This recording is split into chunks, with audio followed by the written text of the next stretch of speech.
एक गांव में घनश्याम नाम का एक व्यक्ति रहता था। वो व्यक्ति भगवान शिव का प्रिय भक्त था। घनश्याम आइसक्रीम का ठेला लगाता था। गांव के मुखिया, जिनको आइसक्रीम बहुत पसंद थी, लेकिन गांव के मुखिया बहुत ही कंजूस व्यक्ति थे। वो जब भी आइसक्रीम खाने घनश्याम के पास आते, उसका पैसा कभी नहीं देकर जाते थे। एक दिन गांव के मुखिया के कुछ दोस्त उसके पास आने थे।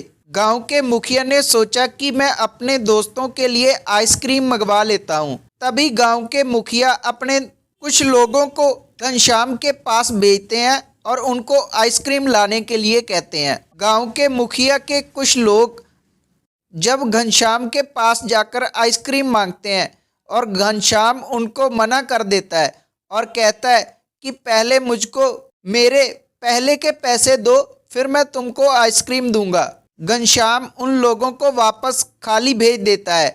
वो लोग मुखिया से आकर कहते हैं कि घनश्याम ने हमको आइसक्रीम नहीं दी, उसने कहा कि पहले वाले पैसे दो, फिर आइसक्रीम दूंगा। ऐसा सुनकर गांव का मुखिया खूब गुस्से में आ जाता है। शाम होने वाली थी और घनश्याम अपनी आइसक्रीम बेचकर घर चला गया था। घर में जाकर घनश्याम नहाता है और भगवान शिव की आरती करता है और बाद में खाना खाकर सो जाता है। अगली सुबह फिर वो उठता है और भगवान शिव की पूजा करता है। बाद में अपनी आइसक्रीम का ठेला लेकर गांव में चला जाता है। गांव के मुखिया भी उस ठेले वाले घनश्याम से बहुत परेशान थे, क्योंकि अब उसने उनको फ्री में आइसक्रीम देने के लिए मना कर दिया था।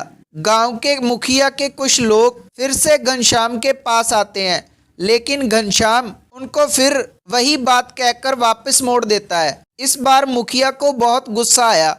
उन्होंने अपने लोगों को कहा कि तुम घनश्याम का ठेला तोड़ दो।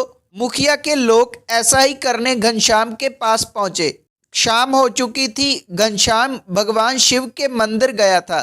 घनश्याम ने अपना ठेला मंदिर के बाहर लगाया और अंदर जाकर भगवान शिव के दर्शन करने लगा। और मुखिया के वो लोग वहां पर पहुंच गए। उन्होंने देखा कि ठेला अकेले खड़ा था। उन्होंने ठेला तोड़ दिया। जब घनश्याम आकर ऐसा देखता है तो घनश्याम बहुत दुखी होता है, लेकिन वो कुछ नहीं कर पाता। अंत में वो अपने घर चला जाता है। घनश्याम की माँ उससे कहती है कि तुम तो भगवान शिव के प्रिय भक्त हो। भगवान अपने भक्तों की रक्षा हमेशा करते हैं, लेकिन भगवान शिव ने तुम्हारी रक्षा क्यों नहीं की।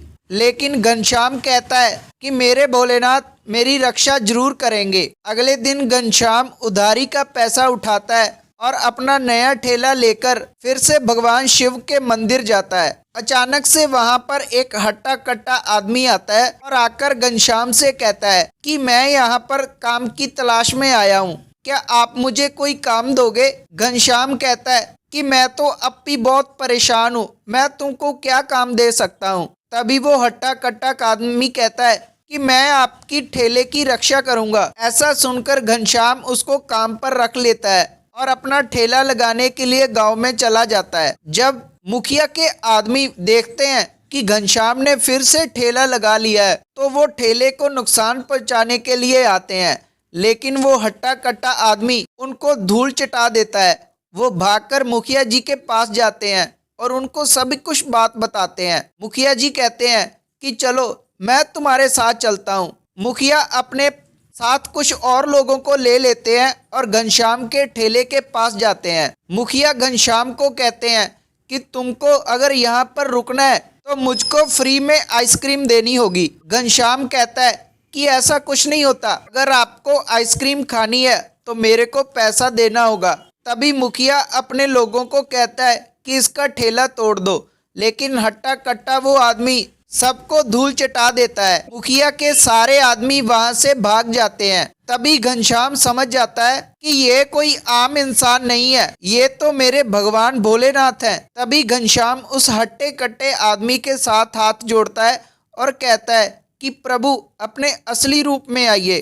तभी भगवान शिव अपने असली रूप में आते हैं और कुल्फी वाला कहता है कि भगवान मैं आपको पहचान नहीं पाया, मुझे माफ कर दो। आप अपने भक्तों की रखवाली करने जरूर आते हो। गांव का मुखिया भी भगवान शिव के आगे हाथ जोड़कर खड़ा हो जाता है और कहता है कि मुझे माफ कर दो भगवान, मैं आगे से ऐसा नहीं करूँगा।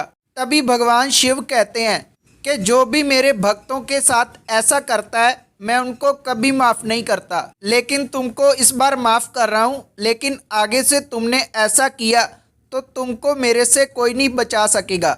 ऐसा बोलकर भगवान शिव वहाँ से अंतर्ध्यान हो जाते हैं और गांव का मुखिया अपनी गलती मान लेता है। आगे से गांव के मुखिया को कुछ भी खाना होता तो वो पहले पैसे देता और बाद में कोई चीज़ खरीदता था।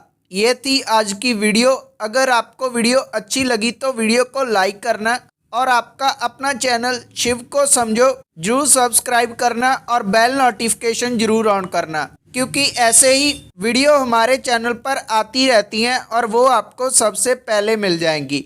तब तक के लिए धन्यवाद।